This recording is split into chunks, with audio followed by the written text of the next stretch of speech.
Hey, welcome back, guys. So this is our first full week without a brand new Power episode, and if you're anything like me, you're likely going through withdrawals.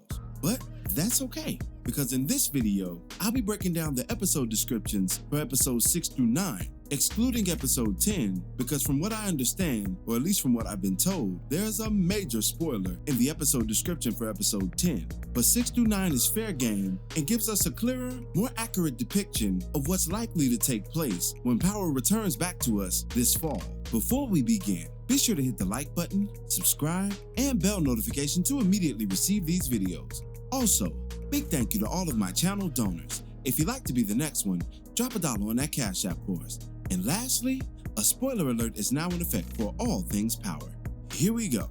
Episodes 6 through 9 are titled as follows. Episode 6 is called Devil's Playground and returns, as we all know, on September the 6th. Episode 7 is called I Can't Fix This, and it returns on September the 13th. Episode 8 is called Higher Calling, and it returns on September the 20th. And episode 9 is called Married to the Game, and it'll drop on September 27th. But before we get way ahead of ourselves, let's begin with episode 6, Devil's Playground.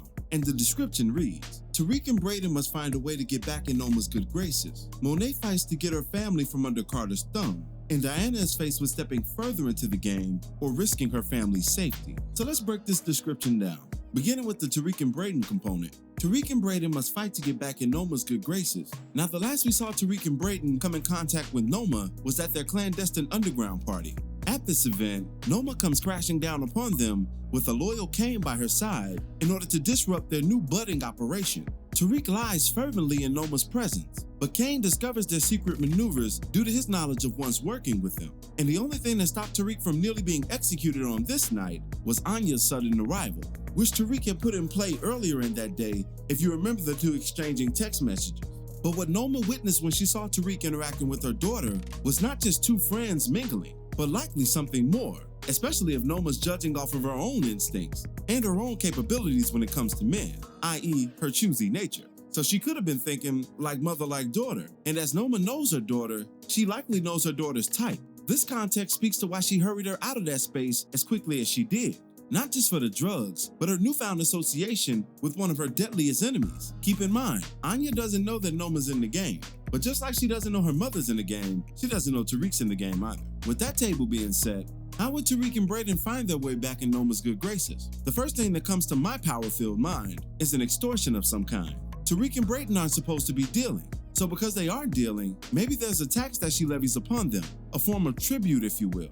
Like, hey, you're hustling against our agreement, and with every day you do it, you disrespect me. So now you're gonna have to break bread in order to keep your hustle. And the day that you don't break bread is the day that I bust your entire organization up and execute you personally. But the second, and perhaps even more important way that Tariq and Brayden are gonna have to get back in Noma's good graces is to cut off all contact with her daughter. Now that's gonna be easier said than done for someone like Tariq, who up to this point in the story has a roster so generational, so talented, that it's gonna be hard for him to give up such a budding prospect. I mean, if you're Tariq, you're building an all-NBA lineup here, and you ain't got time to be giving players back just because the parents don't like the fact that you gotta walk on. But no, on a serious note, Tariq and Brayden are either gonna have to pay Noma or leave Anya alone, or both. But let's get to the next aspect of the episode 6 breakdown. It says Monet fights to get her family from under Carter's thumb. Now, how would she possibly do that? Remember, Carter made his true intentions known by revealing his true self to Monet and her son Drew, disrupting their robbery of Noma's shipment, allowing them to keep the shipment, but under a 35% tax and extortion fee, essentially playing his own version of the Red Hood, for those who saw that video. The only way I can see Monet possibly overcoming Carter is by fully reconciling with Tariq, her unofficial yet most trusted child, and the two of them scheming against Carter collectively might just be enough to overthrow the dirty cop. But this is much easier said than executed, as Carter is a force unlike anything we've ever seen in the Power universe from a law enforcement perspective. And his only thumbscrew, based on that scene where he was absolutely talking to himself, was the death of his wife. And without her, that man is off the hinges. And as they say, there's no man more dangerous to society and himself than the man with nothing to lose. And then the last part of episode 6, Diana is faced with stepping further into the game or risking her family's safety. Now, upon reading that sounds like it's one of two problems. A, Either a condition of Carter, in addition to Drew and Monet, to come back into the game, as Diana is averse to it due to her pregnant status, or B, Noma compelling Diana to up the ante at Stansfield, understanding that they now have competition in the form of Tariq underground. Remember, to this point, Effie has been the only active dealer for Noma's organization at Stansfield, with Diana taking more of a backseat role, focusing more on her studies, her job, and of course, that little bun in the oven. But now, given what Noma understands about people stepping on her territory, Diana's going to be forced to make a decision, and it could cost her everything. But we'll see how that plays out on September the 6th. The next episode, episode 7, I Can't Fix This, which will air on September the 13th, reads, when tragedy strikes, Tariq and the Tejadas are set on a mission to avenge what they've lost. Drew must take out a threat to Carter's organization in order to protect his family. Now let's get into that, when tragedy strikes. This line is coupled with the episode title itself, which is I Can't Fix This, and it's a nod to an OG power line emphatically stated by Tasha way back in season 4, in the aftermath of Raina's death, when Ghost said to her in the car, I can fix this, and Tasha responded, you can't fix this. So used here, it suggests a similar circumstance, the death of a child, i.e. Diana and Tariq's unborn baby. Now, if you've been a part of our Sunday Power Spaces on X/Twitter, spaces that myself, MovieBot, and the homie DJ conduct, then you've heard us kind of ping-pong this idea around that Diana's baby might not make it to full term. And just by being in association with her family and her baby's father, is in danger by default. So if Diana is to lose out on her child, her future, and likely her sanity, this episode is when it's projectedly gonna happen, because it also states Tariq and the Tejadas are set on a mission to avenge what they've lost, which means that the alleged death of Diana's baby is brought on by an outside force, something that can be pinpointed, something that can be attacked, someone that they can take out their angst on, and that they could likely get revenge on. And it may even be the someone that Tariq is shooting at in the part 2 images that we were gifted with in the aftermath of episode 5. Rest assured, there are more bullets to be released by the Junior St. Patrick, and the death of his unborn son could be the coldest of motivators. But then to round out this episode, it also states that Drew must take out a threat to Carter's organization in order to protect his family. Now that's really compelling, because who might that threat be? Could it be Kamal Tate, who we saw question Carter about his seedy tactics, and who's been at odds with not just him, but his entire unit for the first half of this season? Could Kamal perhaps find something out that would damn Carter, and Carter deem his life expendable because of such knowledge? Or worse yet, could it be Zion, who maybe oversteps with Carter, as we've seen him overstep with Noma and even Kane? Maybe his head has gotten a little too big, and he thinks he doesn't need Carter to the degree that he's being controlled by him now. And if it's to protect his family as an exchange, could Carter be threatening to either murder or imprison one of the Tejadas if the deed isn't done?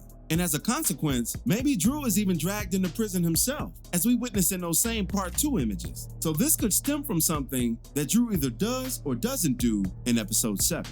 Episode 8, the title, Higher Calling, and it will premiere on September the 20th. And the synopsis reads, Tariq and Monet try to leverage a way to get out from under Carter.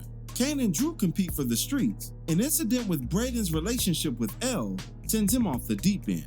Now that is a lot to digest. But let's begin with Tariq and Monet, who try to leverage a way to get out from under Carter. So this only means one thing. Carter has managed to put Tariq under his unique form of street justice and extortion. The title suggests as much. But also, we see Carter in the part 2 images pulling a gun on someone who eerily looks like one of Tariq's most trusted hitters, and that's Pinky. Now could Carter be taking Pinky out in this scene in order to cement his control over Tariq? Understanding that Reek won't have another spy or point person to go to be his eyes where he can't be. Maybe Tariq sent Pinky after Carter, and Carter takes the loyal soldier out for this very reason. Whatever the case, we do now know that Tariq is under Carter's control, at least at this point. Then, we get into the Kane and Drew competing for the streets debacle. Now, as been with most of this season, Kane and Drew have been at odds, as Kane has been representing Noma's organization as her de facto number 2, while Drew, who once coveted the position, has now been trying to get out of the game entirely, something that is now impossible due to Carter's control over him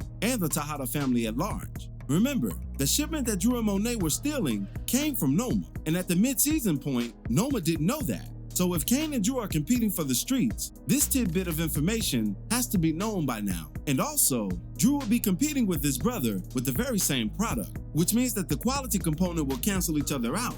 That means that the two will be fighting for territory. And that's a fight that Kane has won overwhelmingly so throughout Power Go's history. So this will be a test of sorts for Drew. One way for him to make amends with his own self for taking that series of ass whoopings by his brother in the beginning of this season, and truly prove that he's the man that his father thought he was.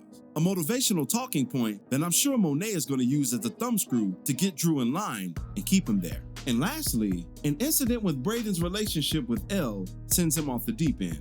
Now, what could such an incident be with Elle and Brayden? Their dynamic thus far has been one of codependency, as Elle is a drug addict in denial, and she's turning Brayden into that very thing. She's already taken liberties to not just learn about Brayden and Tariq's organization, but even sabotage it to a degree by drugging the leader of it. When this series returns, she'll surely be in Brayden's ear, trying to further wedge him away from Tariq, telling him things like he doesn't need him, he's the true brains of the operation, typical power chick stuff. So that may lead her to doing something that Brayden can't forgive, that he's forced to take her out for, if he's the one that takes her out altogether, because I got a different scenario in my mind for how Elle's life may be extinguished on this series. But that's another video for another day.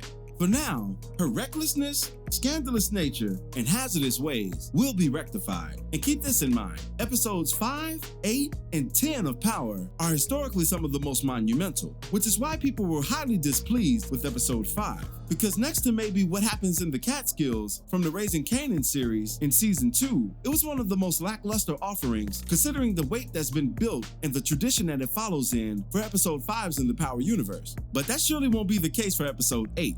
You can book it. And finally, episode 9, Married to the Game, which premieres on September the 27th. It reads, a union that should bring the Tejadas and Noma together couldn't appear to be further apart. Tariq and Monet are sent on a seemingly simple mission. They find it to be much more than meets the eye. Now let's dig into this. A union that brings the Tejadas and Noma together? This sounds like a marriage to me.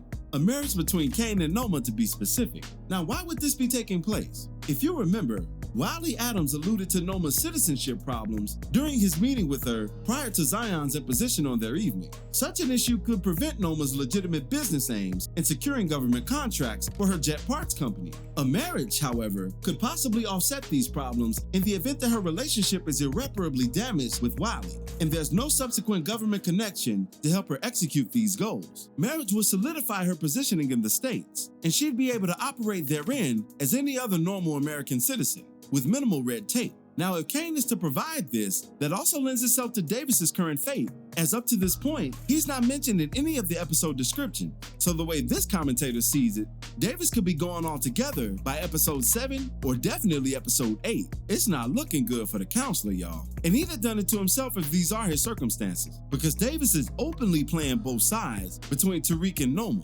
And maybe that could get him out of here. And if that doesn't get him, what certainly did was Kane's discovery that Davis was playing in a forbidden zone. Because Kane doesn't view Noma as just some around-the-way chick, or even just a stepping stone to the next thing. But he's actually developing an affinity for Noma. Because with Kane, his desire lies where his usefulness does. And Davis's adulterous ways may just have caught up with him this season, in the most deadliest of fashion. But in either case, the description suggests that this union couldn't have driven them further apart. So there's definitely going to be issues between Monet and Noma, because she's never going to bless her child being married to that woman, the same woman who she believes stole him from her. You know how that goes for all of you sons out there who have overbearing mothers. And lastly, to round this out, Tariq and Monet are sent on a seemingly simple mission, but they find it to be much more than meets the eye. Now, this could be a mission orchestrated by Carter. Maybe he sent them out someplace, if they're not from under his thumb to this point, to execute some deed, and they find it to be something crazy. Maybe even a setup. We have no way of knowing at this point, but we shall definitely see. But the title, Married to the Game, does lend itself to the reality that Tariq sees no other way or path for his life. He solidified his stance in the drug game, and he wants to be at the top. So whatever it takes, that's what he's gonna do. And this could be a big episode, and maybe even the death of Carter and the rebirth of Tariq, forged by fire, in a form like we've never seen him in any iteration of Power to date. But what are your thoughts on all of this? What are some predictions that you have for our major characters for the second half of Ghost Season 4? Be sure to drop me your opinions in the comments below. As always, I thank you for watching today's video. If you liked today's video, go ahead and drop $1 on that Cash App for us. Hit the like button, share it with your friends who are Power fans, and subscribe for more content such as this. This is Rudy P. Magic of Rudy P. Magic Beats, and have a blessed one until the next one. Peace, y'all.